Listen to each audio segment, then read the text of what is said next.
Hi അസ്സലാമലൈക്കും. പുതിയൊരു വീഡിയോയിലേക്ക് എൻ്റെ എല്ലാ കൂട്ടുകാർക്കും സ്വാഗതം. എല്ലാ കൂട്ടുകാരും സുഖമായിട്ടും സേഫായിട്ടും ഇരിക്കല്ലേ. അപ്പം നമ്മൾ ഇന്നത്തെ വീഡിയോ ചക്കയും ചക്കക്കുരും അതിൻ്റെ കാലം കഴിഞ്ഞാലും നമുക്ക് കഴിക്കാൻ പറ്റും, അത് എങ്ങനെയാണ് സ്റ്റോർ ചെയ്ത് വെക്കുക എന്നുള്ളൊരു വീഡിയോ ആണ്. അപ്പോൾ നിങ്ങൾ വീഡിയോ ഫുള്ളായിട്ട് കാണാൻ ശ്രമിക്കുക. അപ്പോൾ തന്നെ നമ്മൾ അയൽവാസി നമുക്കൊരു പച്ചച്ചക്ക തന്നു കിട്ടുക. അപ്പോൾ അതൊന്ന് കൂട്ടാൻ വെക്കാനുള്ള പരിപാടിയാണ്. അതിൻ്റെ ഒരു പണി നമ്മൾ കയ്യട്ടാ. അപ്പം നമ്മൾ എല്ലാം നമ്മൾ ഈ വീഡിയോയിൽ പറയുന്നുണ്ട്. അപ്പോൾ നിങ്ങൾ വീഡിയോ സ്കിപ്പ് ചെയ്യാതെ കാണുക.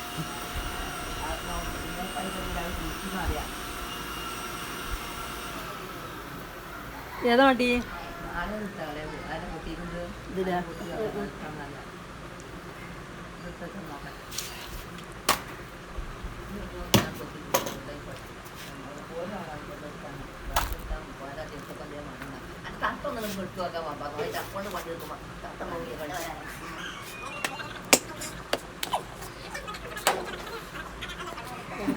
ഒക്കെ നമുക്ക് ഒരാൾ തന്നത്. അപ്പോൾ എനിക്കിന്നൊരു സ്ഥലം വരെ പോകാണ്ടിട്ടാ. അപ്പോൾ എനിക്ക് സമയമില്ല. അപ്പോൾ ഉമ്മ കേട്ടാ ചക്കയൊക്കെ നന്നാക്കി തരുന്നത്. ഉമ്മാക്കാണി ചക്ക കൂട്ടാൻ ഭയങ്കര ഇഷ്ടമാണ്. അപ്പോൾ ഉമ്മ ഉമ്മ കിടന്നുങ്ങാണ്ട് ഇതാകണം. അപ്പോൾ ഇപ്പം തന്നെ വെക്കണം. ഞാൻ ചിലപ്പോൾ വൈകുന്നേരമാവും എനിക്കൊരു ഹോസ്പിറ്റൽ വരെ പോവാണ്ട്. അപ്പോൾ എപ്പോഴും അവിടുന്ന് വരാനൊന്നും പറ്റാമെന്നൊന്നും അറിയില്ല. അപ്പോൾ ഉമ്മ കേട്ടോ പണിയെടുക്കുന്നുണ്ട്. അപ്പം ഉമ്മാരെ വർത്താനൊക്കെ ഒന്ന് കേട്ടോട്ടേ വെച്ചിട്ട് ഞാൻ മിണ്ടാതെ നിന്നതാട്ടാ. അപ്പോൾ വയസ്സന്മാരുള്ളടത്ത് ഇങ്ങനെയൊക്കെയാണ് കേട്ടാ. അപ്പം ഉമ്മ ചക്കയൊക്കെ അരിഞ്ഞ് വെച്ചിക്കണ്. അപ്പം ഞാൻ ചുളക്ക് ഇരിഞ്ഞ് കൊടുത്തതാണ് കേട്ടോ. അപ്പം ഞാൻ അതിക്ക് നമുക്ക് രസം അരപ്പൊക്കെ ഉണ്ടാക്കണം. അപ്പോൾ വെള്ളുള്ളി, ചെറിയ ഉള്ളി ഇല്ലേനിട്ടാ. അപ്പോൾ തേങ്ങയും നല്ല ജീരകമുള്ള കാര്യമായിട്ട് വേണ്ടിയത്. അപ്പോൾ അതൊക്കെ അരച്ച് വെച്ചിക്കണ്. അപ്പോൾ ചക്കൊക്കെ ഒന്ന് ഒരു കൈകളിൽ കൈകിങ്ങാണ്ട് കുക്കറിലാക്കിക്കണ്ടാ. അപ്പോൾ ഈ വേനൽക്കാലത്ത് കുറച്ച് കൂടുതൽ വെള്ളം വെക്കണം കേട്ടോ, എന്നാലേ ചക്ക കൂട്ടാൻ നന്നാവുള്ളൂ. അപ്പോൾ കുറച്ചധികം വെള്ളം ഉപ്പും മഞ്ഞളും ഇട്ട് കലക്കിങ്ങാണ്ടാണ് കേട്ടോ. പച്ചമുളകാണ്. അപ്പോൾ പിന്നെ മുളക് പൊടിയൊന്നും ഇടണില്ല.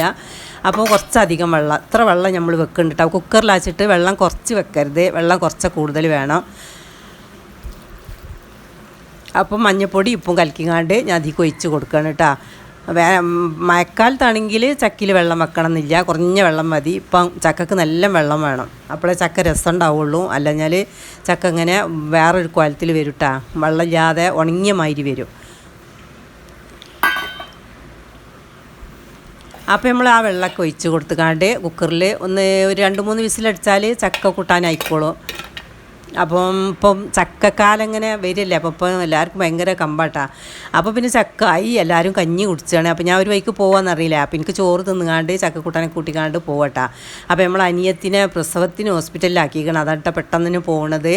അപ്പോൾ ലേബർ റൂമിലാക്കിക്കണമെന്ന് പറഞ്ഞ്. അപ്പോൾ എപ്പോഴാണ് അവിടുന്ന് കഴിച്ചിലാവുമെന്നൊന്നും അറിയില്ല. അപ്പോൾ ഞാൻ ചോറൊക്കെ തിന്നുകാണ്ട് പോവാണ്. അപ്പോൾ അന്നത്തെ ദിവസമൊക്കെ കഴിഞ്ഞ് നമ്മൾ പിറ്റേന്ന് പിന്നെ നമ്മൾ അയൽവാസി തന്നതാട്ടത്. നമുക്ക് ചക്ക ആയി ചെറിയ തയ്യാട്ടാ, ചക്കയൊന്നുമില്ല. അപ്പോൾ ഇതാ നമ്മൾ പൂത്ത ചക്കയാണ്ടത്, നല്ല മധുരമുള്ള ചക്കയാണ്. അപ്പോൾ അത്യാവശ്യത്തിന് എല്ലാവരും തിന്നിട്ടുണ്ട്. ഒരു ചെറിയൊരു കുട്ടിച്ചക്ക കൊണ്ടുവന്നതിന്. അപ്പോൾ നമ്മൾ പൂതിക്കൊക്കെ തിന്ന്. അപ്പം ഇനി ഇത് ബാക്കി നമുക്ക് പിന്നെ പാത്ത് വെച്ചിട്ടുണ്ടെങ്കിൽ കൊത്തളങ്ങ ആർക്കും ഈച്ച വരും. പിന്നെ ഫ്രിഡ്ജിലാണെങ്കിൽ കൊണ്ടുവയ്ക്കാൻ പറ്റില്ല, വാസനിക്കും. അപ്പോൾ നമ്മൾ എന്താ ചെയ്യണമെന്ന് നോക്കിയിട്ടാ. അപ്പോൾ ഈ ചക്ക നമ്മൾ നല്ലോണം, ഇപ്പോൾ ചക്കക്കൊക്കെ ഒരു കേടുണ്ട് കേട്ടോ, എല്ലാവരും പറയുന്നുണ്ട്. അപ്പോൾ പച്ചച്ചക്ക കൊടുന്നപ്പോൾ അകുമ്പലുണ്ട് ഒരു കേട്, പൊത്ത് കൊടുന്നപ്പോൾ അകുമ്പലുണ്ട് ഒരു കേട് കേട്ടോ. എന്തോ ഒരു രോഗമാണ്, ഇങ്ങനെ കേട് വരുന്ന ഒരു രോഗമാണെന്ന് തോന്നുന്നുണ്ട്. അപ്പോൾ ആ കേടൊക്കെ ഒഴിവാക്കിക്കാണ്ട് അപ്പോൾ നമ്മളെ തിന്നലൊക്കെ കഴിഞ്ഞിട്ടുണ്ട്, എല്ലാവരും തിന്നൽ കഴിഞ്ഞിട്ടുണ്ട്. നല്ല മധുരമുള്ള ചക്കയാണ്. അപ്പോൾ ഇത് നാളേക്കൊക്കെ പറ്റൂല, അങ്ങനത്തെ ഒരു കോലത്തിലാട്ടോ. അപ്പോൾ നമ്മൾ അതിൻ്റെ അടി അരിഞ്ഞ് കൂനും അരിഞ്ഞ് ഇങ്ങോട്ട് കുറച്ച് ചവണിയോടൊക്കെ നമ്മൾ ഇങ്ങനെ ഇട്ടാ സ്റ്റോർ ചെയ്യൽ. അങ്ങനെ നമ്മൾ വെച്ചാൽ എത്ര ഇരുന്നാലും, ഇനി ഒരു 6 മാസം ഇരുന്നാലും ചക്കക്ക് ഒരു കേടും വരില്ല. എവിടെ വെക്കണമെന്നൊക്കെ നിങ്ങൾ നോക്കി.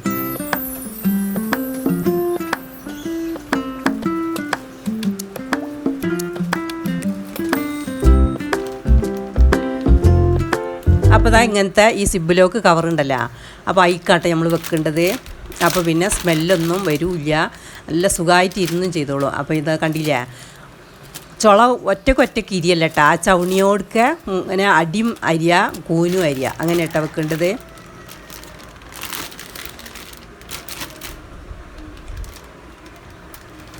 അങ്ങനെ സിബൊക്കെ നല്ലോണം പൂട്ടിട്ടാ, അതിൻ്റെ സ്മെല്ലൊന്നും വരാനും പോകാനൊന്നും പാടില്ല.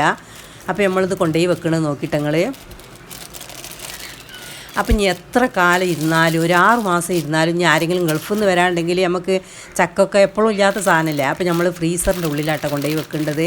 അപ്പോൾ അതിൻ്റെ ആ സിബ് ലോക്ക് നല്ല പൂട്ടണം. എന്താണെന്ന് വെച്ചാൽ മീനൊക്കെ ഉണ്ട് കേട്ടോ ഫ്രിഡ്ജിൽ. അപ്പോൾ അതിൻ്റെ സ്മെല്ല് ഇങ്ങോട്ട് വരാൻ പാടില്ല. മീനുമൊക്കെ വരിക, മീനുമെന്ന് അങ്ങോട്ട് ചെല്ലില്ല, അങ്ങനെയായിട്ട് വരിക. അപ്പോൾ നമ്മൾ ഫ്രിഡ്ജിൽ കൊണ്ടുപോയി വെച്ച് ഫ്രീസറിലാട്ടോ വെച്ചിക്കേണ്ടത്. അങ്ങനെ ആകുമ്പോൾ ഇനി നമ്മൾ മക്കൾ വരാണ്ടെങ്കിലും പിന്നെ ഗൾഫിൽ നിന്ന് ആരെയും വരാണ്ടെങ്കിലും ഒക്കെ അവിടെ ഇരുന്നോളും. ചക്കക്ക് ഒരു കേടും പറ്റില്ല, ഒന്നും ആവില്ല കേട്ടാ. പിന്നെ അതാ നമ്മൾ ചക്കക്കുരു എങ്ങനെ സ്റ്റോർ ചെയ്ത് വെക്കണമെന്ന് നോക്കി. അപ്പോൾ ചക്കക്കുരൊക്കെ കഴുകി വെച്ചിക്കണ്. അപ്പം ഇനി നല്ല തിളച്ച വെള്ളമാട്ടോ നമ്മൾ ഇതിൽ ഒഴിച്ച് കൊടുക്കേണ്ടത്. ചക്കക്കുരൊക്കെ ചിലപ്പോൾ ഇങ്ങനെ കുറേ കിട്ടില്ല, ഇപ്പോൾ ഇത് കുറച്ചുള്ളൂ. അപ്പോൾ നമ്മൾ കുറേയൊക്കെ ഇങ്ങനെ കിട്ടുമ്പോഴൊക്കെ പണ്ടൊക്കെ മണ്ണിൽ പൂത്തിവെച്ചിനി. മണ്ണിൽ പൂത്തിവെച്ചാൽ കുറച്ച് കഴിഞ്ഞാൽ പിന്നെ അത് മുളക്കൽ തുടങ്ങും, അങ്ങനെയൊക്കെ വരും കേട്ടോ. ഇതിങ്ങനെ വെച്ചാൽ ഒരു കേടും വരില്ല. അപ്പോൾ ഈ തിളച്ച വെള്ളം ഒഴിച്ച് വെച്ചിട്ട് അതിലിരുന്നുങ്ങാണ്ട് ആ വെള്ളം ഇങ്ങനെ ചൂടാറണം. അപ്പോൾ ചൂടാറിയതിന് ശേഷം കേട്ടോ നമ്മൾ കൈ കൊണ്ട് വാരിയിട്ടുണ്ട്. തിളച്ച വെള്ളമല്ലേ, അപ്പോൾ കൈ കൊണ്ട് അങ്ങനെ വാരിയിടാനൊന്നും. അപ്പോൾ ഇത് വാരിങ്ങാണ്ട് നമ്മളിനി ഒരു ഓട്ടപാത്രത്തിൽ വാരി വെച്ചുങ്ങാണ്ട് വെള്ളം വാർന്നതിന് ശേഷം ആയാലും മതിട്ടാ. അപ്പോൾ നല്ലൊരു കോട്ടൺ തുണിയിൽ ഒന്നിട്ട് പരത്തിയിടുക. അതുകൊണ്ട് പരത്തിയിട്ടാണ്ട് ഒരു ദിവസം വെച്ചിട്ടും 2 ദിവസം വെച്ചിട്ടും കുഴപ്പമില്ല. അപ്പോൾ ഞാനൊരു 1.5 ദിവസം പോലെ വെച്ചിട്ട് അപ്പം ഞാൻ തന്നെ പുറത്തേക്കൊന്നും കൊണ്ടുപോകണ്ട. അപ്പോൾ ആ തുണിയിലിട്ടപ്പോൾ എനിക്ക് നനഞ്ഞ തുണി, അപ്പോൾ ഞാൻ പിന്നെ ഉണങ്ങിയ തുണിക്ക് വേറെ കിട്ടാട്ടോ. അതിനാണ് പിന്നെ ഓട്ടപാത്രത്തിൽ ആ തരിപ്പിലറ്റ വെള്ളം മാറുന്നതിന് ശേഷം ഇട്ടാൽ മതി, എന്നാൽ പിന്നെ തുണി ഉണങ്ങിയിട്ട് ചെയ്യാനും. അപ്പോൾ നമ്മളിത് പിറ്റേ ദിവസമായിട്ട് എടുത്തത്. അപ്പോൾ അതിൻ്റെ ആ മേത്തൊലി ഉണ്ടല്ലോ, അത് ഈ ചുടുവെള്ളം തട്ടിങ്ങാണ്ട് ഇങ്ങനെ പൊട്ടി വരുന്നുണ്ടാവും. അല്ലാഞ്ഞാൽ ഇങ്ങനെ എച്ചെലിക്ക് നമ്മൾ പാത്ത് വെച്ചിട്ടുണ്ടെങ്കിൽ കുറേ കാലം ഇരിക്കുമ്പോൾ ഈ ഒരു മതിരിപ്പ് വരും. അപ്പോൾ കറിയൊക്കെ വെച്ചാൽ ആ മധുരം വരും കേട്ടോ. ആ മധുരം വരാതെ നിൽക്കാനാണ് ഇതിൽ തിളച്ച വെള്ളം ഒഴിച്ച് കൊടുക്കേണ്ടത്. അങ്ങനെ ഇങ്ങനെ ചക്കക്കുരു നമ്മൾ എടുത്ത് വെച്ചാൽ നമുക്ക് അടുത്ത വർഷം ചക്ക ആകുന്നത് വരെ ഈ കുരു നമ്മളെ ഫ്രിഡ്ജിലിരിക്കും. ആ ഫ്രിഡ്ജിൽ എവിടെ വെക്കണം നിങ്ങൾ നോക്കി. അപ്പോൾ ആ മേത്തൊലി ഇതാ ഞാൻ കൈകൊണ്ട് ഇങ്ങനെ വരുത്തുമ്പോൾ തന്നെ ഉണ്ട് പോരുന്നുണ്ട് കേട്ടോ. അങ്ങനെയാണ് പോരാ. ഇനി സമയമുള്ളവരാണെങ്കിൽ ഒന്ന് കീറിങ്ങാണ്ട് 4 പീസാക്കിങ്ങാണ്ട് ഇട്ടാൽ പിന്നെ നമുക്ക് എടുക്കുമ്പോൾ എളുപ്പമായി. ഇപ്പം എനിക്ക് സമയമില്ലാത്തതുകൊണ്ട് ഞാൻ ആ മേത്തൊലി മാത്രം കുറച്ചൊക്കെ ഒഴിവാക്കിക്കാണ്ട് വെക്കുകയാണ്. എന്താ വെച്ചാൽ അതിപ്പോൾ അതിനകത്തില്ലല്ലോ. ഇനി ഇങ്ങനെ ചക്കൻ്റെ മഴയാകുമ്പോഴും ചക്ക ഇങ്ങനെ ഒരുപാട് എല്ലാവരും കൊണ്ടുവന്ന് തരും, കിട്ടുകയൊക്കെ ചെയ്യും കേട്ടോ. അപ്പോൾ അങ്ങനെ ചക്കക്കുരു നമ്മൾ എടുത്ത് വെച്ചാൽ ചക്കക്കുരുവിനെയും ചക്കനെയും പറ്റി ഞാൻ പറഞ്ഞു തരണ്ടല്ലോ. ക്യാൻസർ രോഗത്തിനെ പ്രതിരോധിക്കാനുള്ള പിന്നെ മരുന്നാണെന്ന് എല്ലാവർക്കും അറിയാമല്ലോ. ഒരു മരുന്നും കണ്ടുപിടിച്ചിട്ടില്ല. ചക്കക്കുരും ചക്കയാണ്, പച്ചച്ചക്ക ആണ് ക്യാൻസർ രോഗത്തിന് പ്രതിരോധിക്കാനുള്ള മരുന്ന്. നമ്മൾ വാട്സപ്പിലും ഇതിലൊക്കെ വരുന്നേ കണ്ടിട്ടില്ല. അപ്പോൾ നമ്മൾ കഴിയണതും പിന്നെ നമുക്ക് എത്രത്തോളം നമുക്ക് കിട്ടും അതൊക്കെ നമുക്ക് ഉണ്ടാക്കിക്കാണ്ട് കുട്ടികൾക്കും വലിയവർക്കും നമ്മളും കഴിക്കട്ടെ. എന്താ വെച്ചാൽ ആ രോഗം ആർക്കും വരാൻ നിൽക്കട്ടെ, അത് അത്രേ നമുക്ക് പറയാനുള്ളൂ. അപ്പോൾ ഞാൻ അതും ഈ സിബ്ലോക്ക് കവറിൽ ഇനി ഇവർ പൂട്ടിയില്ലാച്ചിട്ട് കുഴപ്പമില്ല. എന്താ വെച്ചാൽ സ്മെല്ലൊന്നും വരില്ലല്ലോ. അപ്പോൾ ഞാൻ ഫ്രിഡ്ജിൻ്റെ ഫ്രീസറിൻ്റെ ഡോറുമേലാട്ട വെക്കുന്നുണ്ട്. അപ്പോൾ നമ്മൾ 3-4 ദിവസം മുമ്പ് വെച്ച് ചക്ക ഇട്ടത് ഇങ്ങോട്ട് നോക്കി ഒരു കുഴപ്പത്തിന് വന്നിട്ടില്ല. ഒറ്റയ്ക്ക് വിട്ട് പൂരാണ്, ഒരു അരിയെ ഒന്നും ചെയ്തിട്ടില്ല. അതിൻ്റെ ആ സിബ് ഒന്നും ആകാൻ പാടില്ല കേട്ടോ. മീനുണ്ട് അതിൻ്റെ അടുത്ത്, അപ്പോൾ മീനുമൊക്കെ വരാൻ പാടില്ല. അതിനായിട്ടത് നല്ല പാക്കറ്റ് അയങ്ങാണ്ട് അവിടെ എത്ര കാലം വേണമെങ്കിലും ഇരിക്കും കേട്ടോ. ഇനി ഗൾഫിൽ നിന്ന് ആരെയും വരാണ്ടെങ്കിൽ അത് വരി ഇരിക്കും. ഇനി മക്കൾ കെട്ടിച്ചോട്ടിൽ വരാണ്ടെങ്കിൽ അത് വരി ഇരിക്കും കേട്ടോ. കണ്ടില്ല അത് ഞാൻ അങ്ങനെ കുടിക്കുമ്പോൾ ഇങ്ങനെ ഒച്ചപ്പെടുന്നു. അത്ര ഇതിൽ ഒരു കേടും വരാതെ ഇരിക്കുകയാണ്. വെച്ചിട്ട് കട്ടായിട്ടില്ല, ഒന്നും ആയിട്ടില്ല കേട്ടോ. അപ്പോൾ ആ സിബ് നല്ല പൂട്ടിക്കണമെന്ന് ഉറപ്പ് വരുത്തണം, അല്ലഞ്ഞാൽ വേറെയുള്ള സാധനങ്ങൾ വാസനിച്ചുട്ടാ. അതാട്ട ചെയ്യൽ. അപ്പം നിങ്ങൾക്ക് എൻ്റെ വീഡിയോ ഇഷ്ടപ്പെട്ടാൽ ലൈക്ക് ചെയ്യാനും നിങ്ങളെ ഫാമിലി ഗ്രൂപ്പൊക്കും ഫ്രണ്ട്സിൻ്റെ ഗ്രൂപ്പൊക്കെ ഒന്ന് ഷെയർ ചെയ്യാനും ഒന്നും മറക്കരുത്. സബ്സ്ക്രൈബ് ചെയ്യാത്ത കൂട്ടുകാരാരെങ്കിലും നിങ്ങൾ എൻ്റെ വീഡിയോ കാണുന്നുണ്ടെങ്കിൽ സബ്സ്ക്രൈബ് ചെയ്തുകൊണ്ട് ആ ബെല്ലൈക്കൻ്റെ ഓളും കൂടി ഒന്ന് പ്രസ് ചെയ്യാനും മറക്കരുത് കേട്ടോ. അപ്പോഴേ ഞാൻ ഇടുന്ന വീഡിയോസൊക്കെ നിങ്ങളെ മുന്നിലേക്ക് എത്തുള്ളൂ. അപ്പോൾ ഞാൻ സിബൊക്കെ കാണിച്ചു തരുന്നിട്ടാണ്, ഒരു കുഴപ്പമില്ലാതെയാണ് നിൽക്കേണ്ടത്.